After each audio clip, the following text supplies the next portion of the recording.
تو ظلم برداشت کر لیا، جب طاقت آ جائے تو اس کا بدلہ نہیں لینا موقع ملتے ہی.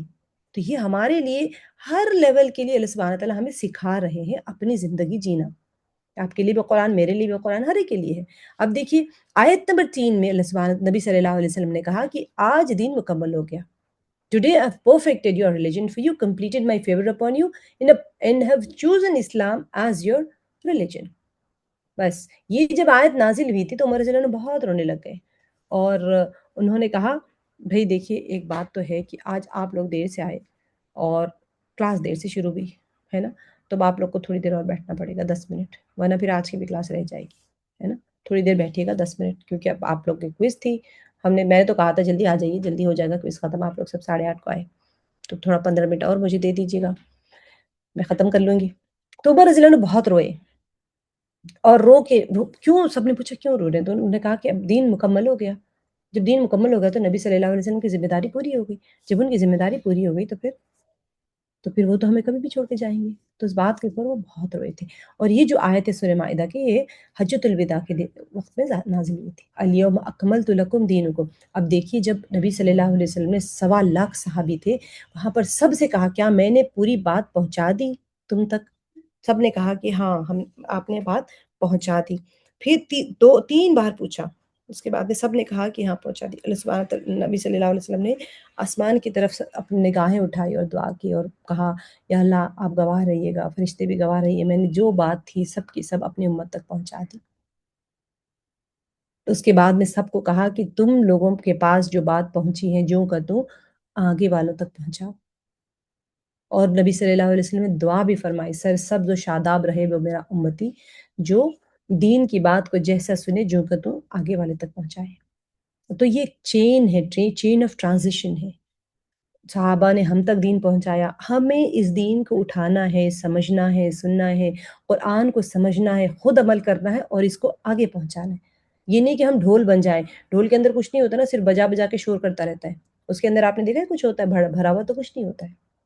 تو یہ ہم خود عمل نہیں کر رہے ہیں اور دوسروں تک بول رہے، پھر بھی پہنچانا ہے. ہم عمل نہیں کر رہے تب بھی لوگوں تک تو پہنچانا ہی ہے، لیکن عمل کرتے ہوئے پہنچانا افضل ہے.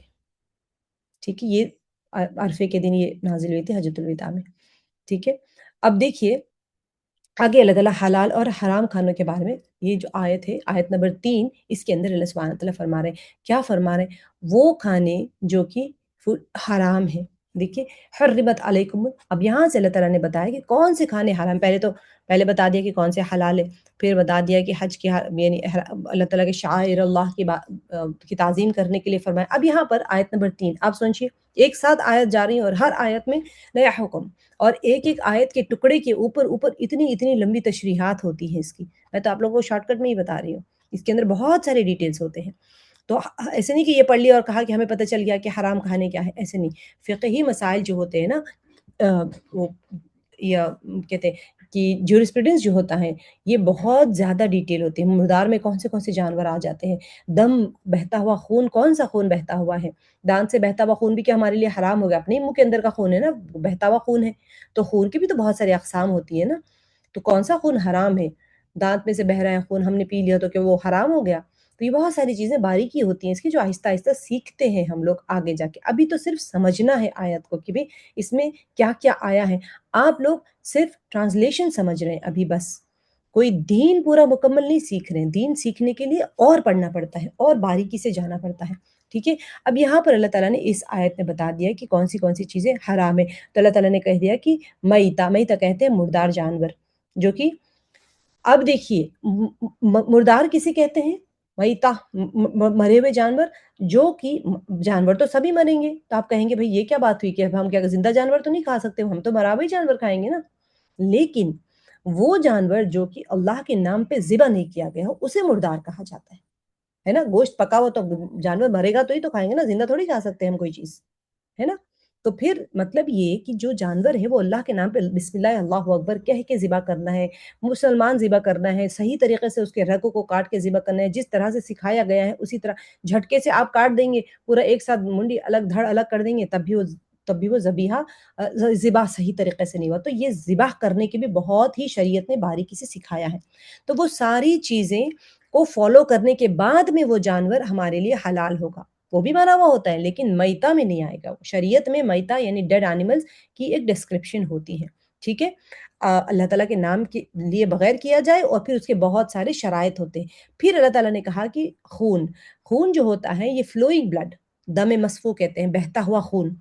اب یہ بہتا ہوا خون میں کیا مراد ہے؟ یہاں پوری کی پوری شریعت میں احکامات ہوتے ہیں، اس کے بہت باریکی سے احکامات ہوتے ہیں، لیکن اس کے علاوہ موٹی موٹی بات سمجھنے کے لیے کوئی کہیں سے آپ نے لوگ، میں نے آپ کو کل بھی بتایا تھا کہ لوگ خون جمع کر دیتے ہیں. خون جم جاتا ہے، جمنے کے بعد میں وہ ایک جیسے کلیجی ہوتی ہے، کلیجی بھی ایک جمع ہوا خون ہے انسان کے جسم کی، لیکن جانور سوری انسان کا تو نہیں، بکرے کی جو کلیجی کھاتے ہیں نا آپ لوگ، وہ حلال کی گئی ہیں. جب بہتا ہوا خون جب جمع ہوا ہوتا ہے، کلیجی از بلڈ کلاٹ ایکچولی، لیکن وہ حلال کیا گیا ہے. تو کون سا خون ہے جو بہتا ہوا حلال نہیں کیا جاتا؟ یہ آپ کو شریعت کی کتابوں میں پتہ چلے گا، بڑے بڑے علماء سے پوچھنا پڑے گا. ابھی تو آپ صرف سمجھ رہے ہیں. خنزیر جو ہوتا ہے پوک، اس کے ہر پارٹ ساری ہی چیزیں حرام ہیں. ہر چیز، بال سے لے کے کھال سے لے کے خون، چمڑی، چربی، سب سب سب حرام ہے. اور پھر وہ جانور جو کہ اللہ کے نام کے علاوہ کسی کے اوپر ذبح کیے گئے. ٹھیک ہے. اب اس کے اندر بھی بہت ساری شرائط ہیں کہ اللہ کے نام کے اوپر ذبح کر رہے ہیں، لیکن ذبح کرنے کی جو جگہیں ہیں وہ غیر اللہ کی جگہیں، کہیں جا کے آپ شرکیہ جگہ پر جا کے ذبح کر رہے ہیں. تو آپ کہیں گے میں تو اللہ کے نام پہ ذبح کر، نیت ہوتی ہے کہ بھئی یہاں اللہ کے کیوں کیا ذبح. تو یہ بہت امپورٹنٹ باریک مسائل ہے اس کے اندر. ٹھیک ہے. تو یہ سارے چاروں چیزیں حرام ہیں.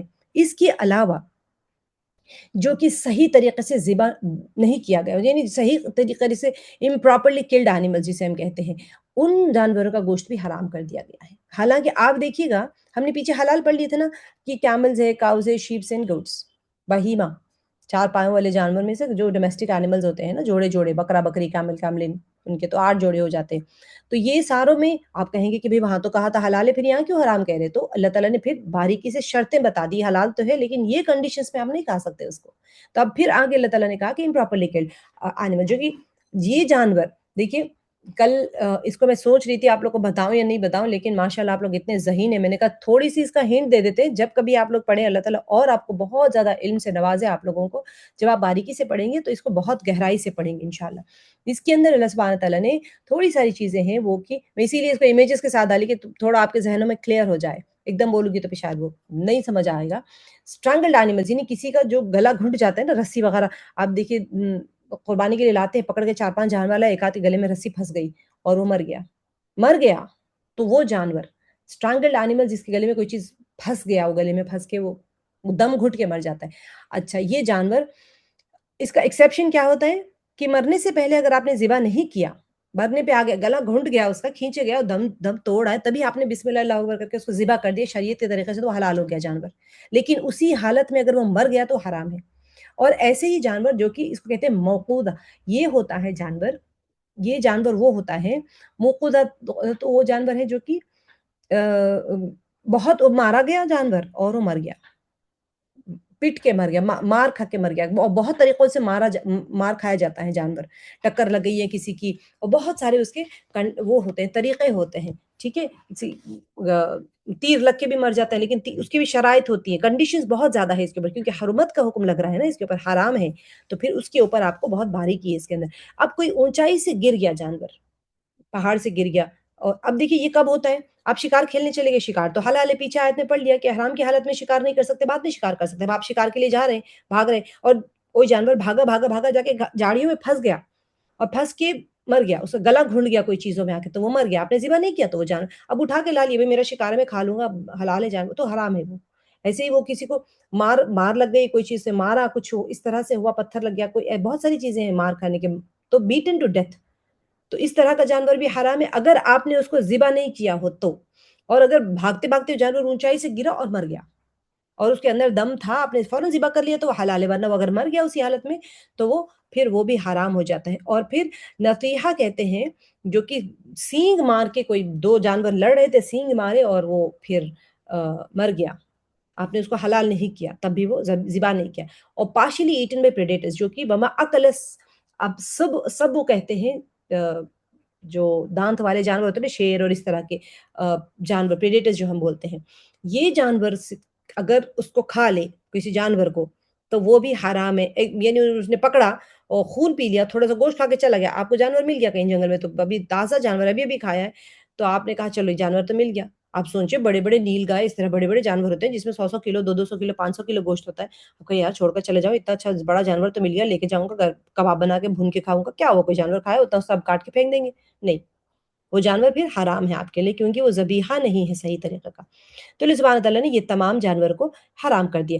اگر اس کا دم نکلنے سے پہلے اگر اس کے اندر جان ہے آپ نے ذبح کر دیا اللہ کا نام لے کے اور شہرک کاٹ کے اس کے اندر سے جو ناپاک ہونے وہ نکل گیا تو پھر یہ تمام جانور جو بھی ڈسکرائب کیا ہے اللہ تعالیٰ نے یہ 9 قسم کی چیزیں آ گئی نا اوپر کی 4 اور یہ 9 یہ ٹوٹل چیزوں میں سے صرف پورک تو نہیں ہوگا آپ کے لیے ڈیفینیٹلی باقی دم مسفوح بھی نہیں یہ جو 4 جانور ہیں نا 5 جانور یہ پھر حلال ہو جائیں گے اگر آپ نے صحیح سے ذبح کر لیا ہو تو ٹھیک ہے اب دیکھیے اس کے بعد میں اللہ سبحانہ تعالیٰ نے کوئی اور چیز تو نہیں چھوٹ گئی ہاں اس کے اندر اللہ تعالیٰ نے فرمایا کہ پروہیبیشن آف ڈیوننگ ایروز اس کے اندر پہلے زمانے میں کیا ہوتا تھا یہ لوگ تیر اندازی کرتے تھے تیر پھینکتے تھے اور تیر پھینک کے شگن نکالتے تھے اس کو اللہ تعالیٰ نے کہا ہے کہ یہ فسق ہے پری اسلامک عرب جو ہوتے تھے یہ تیر پھینک کے اپنا لک نکالتے تھے اور اس کے اوپر ڈیسیشنز لیتے تھے کوئی چیز کے اوپر تو وہ بھی اس طرح کا بھی کوئی چیز ہے شرط لگا لی کوئی چیز کی کھانے ہے اس کے کوئی بھی چیز ہوتی ہے وہ اس طرح کا عمل بھی حرام کہہ دیا اللہ تعالیٰ نے کیونکہ اس کے اندر کیا ہے کہ آپ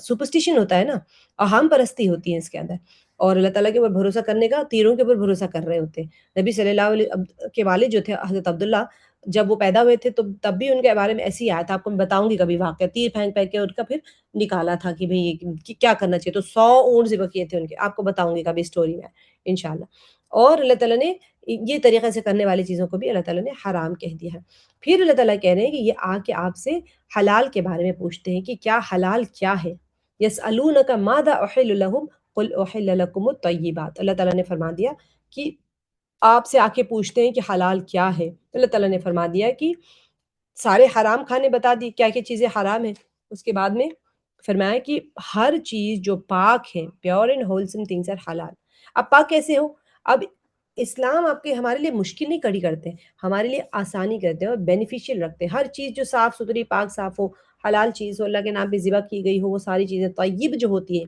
وہ ساری چیزیں پاک صاف حلال ہیں اور اسی طرح اچھا بہت دیر ہو گئی اچھا اس کو ہم کل کرتے ہیں بچوں کیونکہ یہ نا اس کے اندر تھوڑے امپورٹنٹ چیزیں ہیں تیمم کے بارے میں بھی ہے اور وضو کے بارے میں بھی ہے پھر آپ کو بنی اسرائیل کے 12 لیڈرز ہیں ان کے بارے میں بھی تھوڑی چیزیں میں نے اس کے اندر ایڈ کیے تھے کیونکہ حابیل اور قابل کی سٹوری تو ہے ہی ہے کرنا تھا آپ کے ساتھ میں تھوڑی چیزیں میں نے اس کے اندر ایڈ کی تھی کیونکہ تھوڑا امپورٹنٹ ہے باقی کچھ نہیں ہے اس کے اندر باقی تو میں نے چھوڑ دیا تھا جو اہل کتاب ہے ان کے بارے میں یہ لوگ کہاں غلط ہو گئے تھے کہ گمراہ ہو گئے تھے وہ لوگ ٹھیک ہے تو اتنا سا ہے آدھے گھنٹے کا تو کل انشاءاللہ ہم یہ کر کے 7واں جز کر لیں گے انشاءاللہ 7واں جز بھی بہت امپورٹنٹ بھی ہے اور آگے آپ کو 1-2 پاروں تک تھوڑا سا لگے گا کہ احکام چل رہے ہیں تھوڑا مشکل لگے گا شاید آپ لوگ کو مشکل نہ لگے اسی لیے میں نے امیجز بھی ڈالے تھے آگے اس کے بعد کے جتنے ہیں نا سارے سٹوریز آف پروفیٹس ہی چلیں گے سورہ توبہ کے بعد میں یعنی جہاں سے شروع ہوگا نا سورہ ہود سے آپ کو صرف کہانیاں 10 پاروں تک آپ کو صرف اور صرف انبیاء کے کہانیاں رہیں گی انشاءاللہ تب آپ کو صرف کہانیاں ہی کہانیاں رہیں گی